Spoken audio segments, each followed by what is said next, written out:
जरा एक और अहम और बड़ी खबर पर आते हैं और बात रेलवे की करते हैं। दिल्ली से लेकर श्रीनगर का रेल सफर बहुत जल्द मुकम्मल होगा, क्योंकि कमिश्नर रेलवे सेफ्टी के डेट सामने आए हैं और इस ज़मन में खबर यह है कि फाइनल इंस्पेक्शन 5 जनवरी को किया जाएगा, जिसके बाद हतमी तारीखों का ऐलान किया जाएगा। बिल्कुल 5 और 6 जनवरी का इंपॉर्टेंट दिन है, जहां पर ये 17 से 18 किलोमीटर का ये एक बड़ा इंपॉर्टेंट एरिया था, जिसमें 1-2 टनल्स भी थी और बीच में एक हिस्सा टूटा था, फिर उसको ठीक किया गया। जो रियासी और कटरा के दरमियान इलाका आता है, तो 18 किलोमीटर वाला वो जो स्ट्रेच था उसमें फाइनल इंस्पेक्शन होगी और उस इंस्पेक्शन के बाद इंतजार उस दिन का किया जाएगा जब पहली वंदे भारत ट्रेन भी साथ या फिर ट्रेन कश्मीर वादी को मुल्क के बाकी हिस्सों के साथ जोड़ेगी और ये पूरा एरिया जो है वो कंप्लीट कर लिया गया है। जनरल मैनेजर जो है नॉर्दर्न रेलवे के, उन्होंने बाज़ाब्ता तौर पर ट्रैक का मुआयना किया है, ट्रॉली के जरिए अलग अलग मकामात पर वो गए हैं और यही वो 18 किलोमीटर वाला स्ट्रेच है जिस पर हतमी फैसला 5 से 6 तारीख को ले लिया जाएगा। 5 तारीख को जब इंस्पेक्शन होगी, यानी उसके बाद फाइनल डिटेल्स मुतलका हुकाम के पास जाएंगी और फिर जाकर आइंदा की तैयारी होगी, वो होगी पहली ट्रेन के लिए जो गालिबन 25-26 तारीख के आसपास रिपब्लिक डे के मौके पर जम्मू कश्मीर के दोनों हिस्सों को जोड़ने वाले इंपॉर्टेंट रास्ते पर चलाने का फैसला होगा। टोटल ये जो एरिया है वो 111 किलोमीटर के आसपास बनता है। ये स्ट्रेच जो बनिहाल कटरा के बीच वाला एरिया जो जिसमें चिनाब ब्रिज भी आता है, इस एरिया के अंदर अभी तक सबसे बड़े ब्रिज से दोनों तरफ, चाहे वो T1, T2 और T3 टनल्स हों, T5 टनल्स तक रियासी, कटरा और जम्मू तक आने वाले एरिया को जोड़ा गया, कनेक्ट किया गया और इंस्पेक्शन साथ साथ हो रही थी।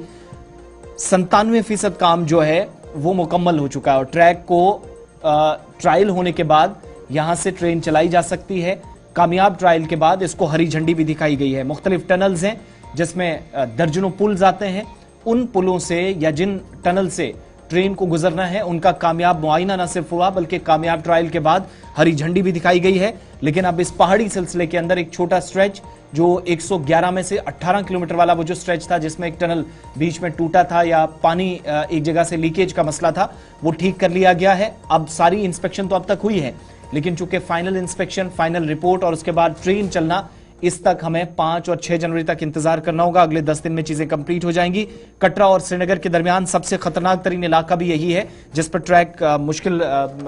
बड़ा मुश्किल हो रहा था, जहां पर काम करना भी कई तरह के चैलेंजेस थे इस पहाड़ी सिलसिले में। लेकिन अब रेल कनेक्टिविटी को यकीनी बनाने के लिए जो कई बरस पहले मंसूबा शुरू किया गया था वो बिल्कुल फाइनल स्टेज पे पहुंचा है और सिर्फ इसकी इंस्पेक्शन बाकी है जो जनरल मैनेजर ने अब तक ट्रॉली के जरिए कर ली है। ट्रॉली वाला पार्ट बिल्कुल ओके है जो हमारे जराया बता रहे हैं, लेकिन नॉर्दर्न रेलवे के जिम्मेदारों का मानना है कि जो CRS है, कमिश्नर रेलवे सेफ्टी जो है, वो अपने गैजेट्स, इक्विपमेंट्स और वो छोटी वाली ट्रेन लेकर जब घूमेंगे, चलेंगे, हाई स्पीड में चलेंगे, उसी स्पीड में चलेंगे जिस स्पीड में ट्रेन को चलाना है, तो उसके बाद जो गैजेट्स उसके अंदर लगे हैं, उसके बाद जो रेडियो जो रिपोर्ट्स आएंगी वही रिपोर्ट्स फाइनल करेंगी कि क्या अब इस ट्रैक पर ट्रेन चलनी है, कितने दिन और लगने हैं। और ये माना जा रहा है कि सर्वे जो है 5 और 6 तारीख को मुकम्मल होगा और 10-12 तारीख तक एक हतमी ब्लूप्रिंट तैयार किया जाएगा, जिसके बाद 26 जनवरी को उम्मीदें लगाई जा रही है कि वजीर आज़म साहब हरी झंडी दिखा सकते हैं वंदे भारत ट्रेन को,